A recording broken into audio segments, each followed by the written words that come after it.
dun si EJ dun ko muna sa bahay pa anuin. Kung gusto niya mag-aral, ipaaralin natin kasi sayang naman yung binabukasan ng bata kung hindi natin siya paaralin. So doon ko po siya sa bahay patirahin. Kung gusto niya may space naman doon sa likod ng bahay, doon ko na lang siya paggawan siguro ng kahit maliit lang na na kwarto.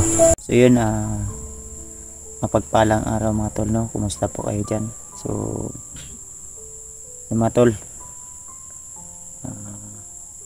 sa kabina ito mga tol, no? Ay kumusta ko po kayo? Kumusta na po kayo dyan? So nandito pa rin tayo ngayon sa tol, kabundukan. So ang bala ko po tol na uuwi lang muna siguro ako, bababa po ako siguro, makababa tayo galing mula ngayon mga tol, siguro 2 araw o 3 araw makababa na siguro tayo niyan, no? Para may update ko po kayo sa kalagayan ni AJ ngayon. So useless po yung pag natin dito sa bundok kung hindi natin kasama si George at hindi natin alam po talaga kung ano ang eksaktong location yung pamilya ni Mikoy, at madami ding mga supporters na nag-request sa atin na kung maaari ay babalik daw ako, no, sa area kung saan po ay hanapin ko sila Commander Mikoy kasi nangangailangan ng tulong si Commander Mikoy ngayon tol, no? Isa pa, ang problema natin ay si Alpha rin ay nabihag ng mga tauhan ni Kilaw. So ang oras ngayon natin tol ay mag-alas 12 na siyata ng gabi, pero wala pa tayong maayos na tulog, no? Kasi tol, maraming lamok po talaga. So ang bala ko po ay uuwi po ako, update natin si AJ, no, kung kumusta na po siya simula nung na-rescue po siya ng mga kasama natin. Ang pagkakaalam ko ay si AJ ay doon po nilagay ni Remart sa aking mga magulang, pero ang sabi ko kay Remart na wag doon, kung maaari ay doon lang muna sa bahay. So ayun nga, pinunta ko yung asawa ko, so nandun daw si AJ at yun, may mga sugat po si AJ, no, sa katawan. So, hindi ko alam kung saan banda yung sugat ng kanyang katawan, pero okay naman po talaga siya, kumakain man po siya. Ang problema lang parang nilalagyat na ata siya. Yun na nga, no, problema natin, ang problema po natin yung anak ko po ay nahulog rin sa katri kasi habang natutulog yung asawa ko, puyat na puyat, hindi niya namalayan na kumulob na pala ba, bumali na yung anak ko. So yun, nahulog. Isa rin yun sa problema natin. At sa mga request din na kung maaari yung bata na si Bornok daw yun pangalan ay tutulungan din natin. So ang dami ding nagsabi sa akin na unahin ko muna yung kaligtasan ni Alpha. So kaya uwi lang muna siguro muna ako bago tayo maghanap ulit sa samtang pagsamantalahan muna natin yung panahon na di pa alam ni Kilaw at ni Bagtik yung kung si Mikoy ay nagbagong buhay. So siguro busy talaga yun si Kilaw, kaya di pa na alam kung ano yung status sa kalagayan ng lupain niya ngayon at yung niya, no? So yan, nakakuha tayo ng bagong sanina. So galing po ito sa kanina sa nainkwento natin na kalaban, at may dala po silang bag na may laman po na sanina at saka pagkain. So kinuha ko po yun at ito nasuot ko na po yung damit na nakuha ko, no? Kasi yung damit ko nandito sa bag ko ay walang laba, mabaho na, pero okay lang, at least tol, no? Ang mahalaga ay nandito pa rin tayo, natiling buhay, no? So ang gusto ko lang po, no, na ipaalam sa inyo tol, kasi marami ding nagsasabi na sa comment na ano daw, bakit hindi ko pinalitan yung pangalan, no, na ito. So siguro mamaya papalitan ko na po ito, ang channel na ito, at desidido na ako na ibigay ko ito kay AJ, ang channel na ito, para po hindi man ito sa akin talaga, kasi sa kanyang tsuin po talaga ito. So hindi ko ito ano to, ibibigay ko na lang po ito kay AJ para tulong din natin sa kanya, no. Kailangan din dito. At ang bala ko po ay so dun si AJ, dun ko muna sa bahay pa anuin. Kung gusto niya mag-aral, ipaaralin natin, kasi sayang naman yung binabukasan ng bata kung hindi natin siya paaralin.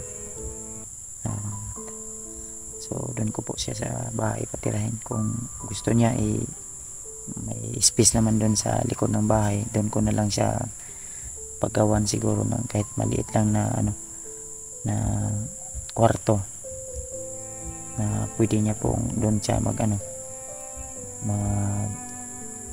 magtira ba, maggawa tayo ng kahit maliit lang na extension lang para sa kanya, at para mabilan din natin siya ng mga gamit, no, sa araw-araw niya na pangangailangan. Kung ayaw niya magsama sa atin na explore, hindi natin pipilitin. Kung gusto niya, di sasama tayo at trainingin natin siya kung paano makipaglaban ng hindi palos-dalos. So abangan nyo na lang po tol, ha, ang ating pagbaba at update natin kang AJ. Kung hindi pa tayo makababa, kung may bakante tayo na oras, tayo, update ako sa inyo, kahit hindi lang mag-explore, kumustahan lang ba sa kalagayan ko. So medyo masama-sama yung pakiramdam ko dahil sa pagod siguro ito. Maya ay aalis din ako dito, kahit 3 oras o 2 oras lang ako matulog, lakbay na naman ako tol, din pahinga, tulog saglit, hanap tayo ng hindi tayo makikita agad. So yun po yung mga strategy natin. Minsan sa ibabaw tayo ng kahoy matulog, para hindi lang po tayo makita ng kalaban. So sa lahat ng mga nakasubaybay po sa ating YouTube channel, sa ating mga video, ay maraming salamat po sa inyong walang sawang suporta, no. So patugo na dito to, no, ano talaga, siguro sa puyat natin, at mag-alaw na yata alas 12. Hindi ko po natingnan yung oras. So maya to lang magpapahinga na po tayo. So i-upload ko ito. Kung hindi mo natin ito ma-i-upload, wala na po tayong sapat na load, pero sana ma-upload natin ito para malaman nyo po, no. Salamat din pala sa mga nagbigay sa akin ng load. So hindi ko alam kung ilan na lang yung nito, yung imbi ng load na nasa natin sa cellphone natin ngayon. Kasi minsan may mga nagbigay pero ninanakaw tol, kaya minsan niya yung mga sa akin bigay, sinasabi ko na naman sa Gcash nyo lang i-diretso, kasi sayang naman. Pwede naman natin yung sa Gcash lang din, doon lang tayo mag-load kung medyo maliit na yung gig, no, doon lang tayo mag-load. Pero minsan yung iba binigay nila unli na daan, kaya sayang din naman kung ninanakaw ng cellphone o yung SIM, magnanakaw yung SIM natin. So daming lamok talaga to. Ayan, ayan, tingnan nyo, maliwanag yung bulan. Hindi ko alam kung anong pitsa na ngayon, pero so sana naman sa oras na ito, sa ano ito, yung mga kasama natin ay nasa mabuti pong kalagayan, no? Walang hindi maganda na nangyari sa kanila. Alam ko po yung sitwasyon na ganito, tol. Gusto mo mang matulog, pero madali ka lang magising kasi lamok. Ayan, nakapatay tayo ng lamok. So, ganito talaga yung buhay natin dito sa bundok.